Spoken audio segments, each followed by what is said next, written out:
جس کو 28 اگست تک لے جانا یہ اس سازش کا حصہ لگتا ہے کہ جس میں اس شہر کو ایک مرتبہ پھر اپنی بلدیاتی قیادت سے محروم کیا جائے۔ ہم الیکشن کمیشن سے بھی یہ مطالبہ کرتے ہیں کہ کیسے ان کی صریح خلاف ورزی ہو رہی ہے اور صورتحال بد سے بدترین ہوتی چلی جا رہی ہے۔ اس وقت لا اینڈ آرڈر کی صورتحال بھی انتہائی خراب ہے۔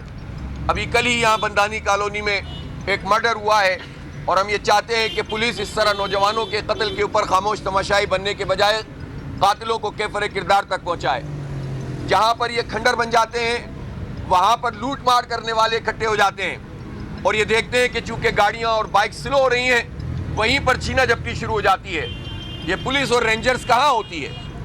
رینجرز سے بات کرو تو کہتے ہیں اسٹریٹ کرائم ہمارے مینڈیٹ میں نہیں آتا۔ یہ ہمارا مسئلہ نہیں ہے کہ آپ کے مینڈیٹ میں کیا آتا ہے۔ آپ یہاں پر تعینات ہیں تو یہ ڈی جی رینجرز کی بھی اور ہر سطح کے ونگ کمانڈرز کی ذمہ داری ہے کہ لوگوں کی جان مال عزت آبرو کی حفاظت میں اپنا کردار ادا کریں۔ اور یہ پولیس کیا کر رہی ہے؟ اس کا پورا محکمہ کیا کر رہا ہے؟ یہ لوگوں کے پروٹوکول میں لگا ہوا ہے۔ یہ وزراء کے MNAs MPAs کے پروٹوکول میں ہوتے ہیں، ان کی بیگمات کو لانے لے جانے کا کام انجام دیتے ہیں، ان کے بچوں کو بازاروں میں لے جانے کا کام انجام دیتے ہیں۔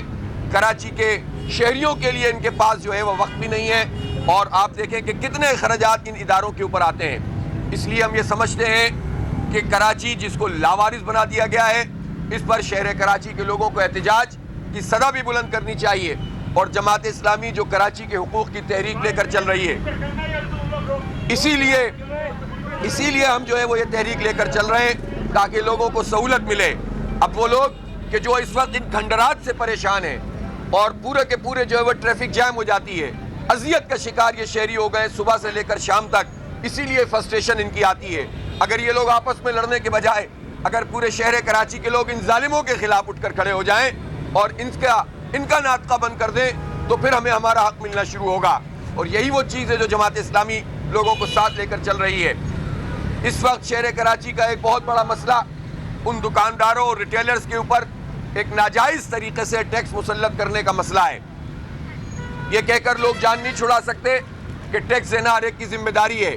ٹیکس دینا ہر ایک کی ذمہ داری ہے اور جماعت اسلامی جیسی تنظیم اور جماعت کبھی بھی اس بات کی حمایت نہیں کرے گی کہ ہم کہیں کہ آپ ٹیکس وصول نہ کریں، بلکہ ہم تو لوگوں سے یہ کہتے ہیں کہ آپ ٹیکس ادا کریں، لیکن ٹیکس ادا کرنے کا ایک طریقہ ہو۔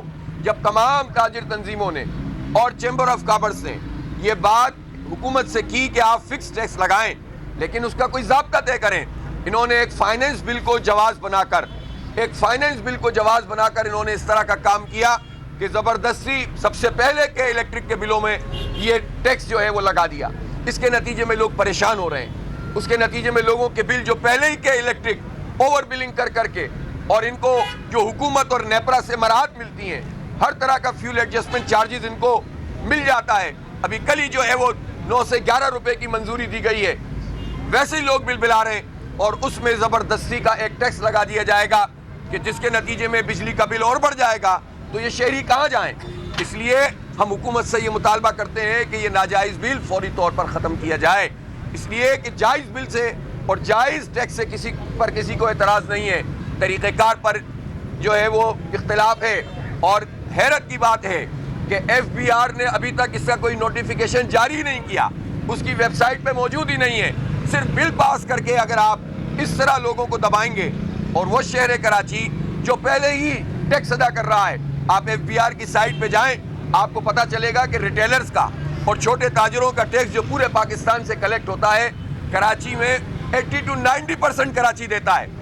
ہم یہ نہیں کہتے کہ ہم ٹیکس نہیں دینا چاہتے، لیکن ہم یہ سوال تو کرنا چاہتے ہیں نا کہ ملک میں اور شہر بھی ہیں، ملک میں اور بھی جگہیں موجود ہیں، صرف شہری کراچی ملا ہے آپ کو کہ جس میں آپ ہر چیز کو مسلط کرتے ہیں اور ان کو کے الیکٹرک کی ایک مافیا مل گئی ہے۔ بڑے معصوم بن کر کے الیکٹرک والے کہتے ہیں اس بل سے ہمارا کوئی تعلق نہیں ہے، لیکن میں یہ پوچھنا چاہتا ہوں ہر چیز کے اوپر یہ کورٹ میں جاتے ہیں، یہ کراچی کے عوام کے 42 ارب روپے واپس نہیں کر رہے کہ الیکٹرک والے کلو بیک کے کیوں نہیں دے رہے؟ کورٹ میں چلے جاتے ہیں، اسٹے لے لیتے ہیں۔ فیول ایڈجسٹمنٹ چارجز کے حوالے سے ہر مراحت ان کو ملتی ہے، کیس اپنی مرضی کے حاصل کرتے ہیں، نیشنل گرڈ سے ان کو جو ہے وہ بجلی ملتی ہے، ہر چیز میں کے الیکٹرک کو تمام پارٹیاں جو حکومت میں ہوتی ہیں اور جو وفاق میں ہوتی ہیں وہ کے الیکٹرک کو سپورٹ فراہم کرتی ہے۔ یہ کیسے ممکن ہے کہ ان کا لاڈلا ادارہ اگر منع کر دیتا کہ ہم نہیں لگا سکتے اور اگر مجبوری ہوتی تو کورٹ میں چلے جاتے تو کیسے ممکن ہے کہ کوئی منع کرتا. لیکن کہ الیکٹرک حکومت کے ساتھ مل کر پہلے ہی جو دھندا کر رہی ہے اب مزید اس میں تاجروں کا ٹیکس شامل ہو گیا ہے جو کسی صورت قابل قبول نہیں ہے. اس لیے شہر کی اس صورتحال پر جماعت اسلامی کی کراچی کی حقوق کی تحریک بھی جاری ہے, احتجاجی مظاہروں کا سلسلہ بھی جاری ہے اور انشاءاللہ تعالی ہم شہر کا یہ مقدمہ لڑتے رہیں گے. آج ہم وزٹ بھی کریں گے, آگے جائیں گے اور پوری دنیا کے سامنے اس مافیا کو ایکسپوز کریں گے کہ جو ہمارے سروں پر حکومتوں کی صورت میں موجود ہے. ہمارے 66 کروڑ روپے تو صرف نالوں کی صفائی کے اس مونسون کی بارش میں جاری ہوئے, ٹینڈر ہوئے, کہاں ہیں؟ کیوں ڈوبے لوگ؟ کیوں پھر کھنڈرات میں تبدیل ہو گئے؟ 1.2 ارب روپے اس کے علاوہ ہیں جو مینٹیننس کے نام پر انہوں نے بجٹ میں رکھے تھے. کہاں ہیں وہ پیسے؟ کہاں کنزیوم ہوئے ہیں؟ ترقیاتی بجٹ کہاں جاتا ہے؟ اس لیے یہ سوال ہم کر رہے ہیں, لیکن یہ سوال کراچی کی نہیں پورے پاکستان کی ان تنظیموں سے بھی ہے جن کو بھاری مینڈیٹ کراچی سے ملا لیکن انہوں نے کراچی کو پلٹ کر نہیں دیکھا. کراچی کا مسئلہ اپنی جگہ موجود ہے, ہماری گنتی آدھی ہوئی ہے لیکن اس پر کوئی آواز نہیں اٹھی بلکہ یہاں سے مینڈیٹ لینے والی پارٹیوں نے اس کو نوٹیفائی کیا. اسی طرح یہ کوٹا سسٹم کا مسئلہ اپنی جگہ موجود ہے, ہمارے بچوں کو ملازمتیں نہیں مل رہی ہیں, ہماری قسمت میں یہی دھکے اور یہی چنچیاں اور ٹرانسپورٹ کی عدم فراہمی ہے. ہماری مائیں بہنیں اسی طرح دھکے کھاتی رہتی ہیں. کا نظام بنا, ابھی میں نے دیکھا وہ جو دکھاوے کی بسیں پیپلز بس سروس کے نام سے آئی تھی, ایک کھڑی ہوئی ہے یہاں 5 اسٹار چورنگی پر, خراب ہو گئی ہے. آپ کوئی بھی جو کنسائنمنٹ منگواتے ہیں وہ کسٹمائز ہوتی ہے, وہ بتایا جاتا ہے کہ کس جگہ پہ چلے گی, اس کا پائیدان کتنا ہونا چاہیے, اس کو ہمارے سڑک کے اور ہمارے ماحول کے مطابق ہونا چاہیے, ہمارے انفراسٹرکچر کے مطابق ہونا چاہیے. امیر جماعت اسلامی کراچی حافظ نے سبسکرائب کریں اور بیل دبائیں تاکہ کوئی خبر رہ نہ جائے.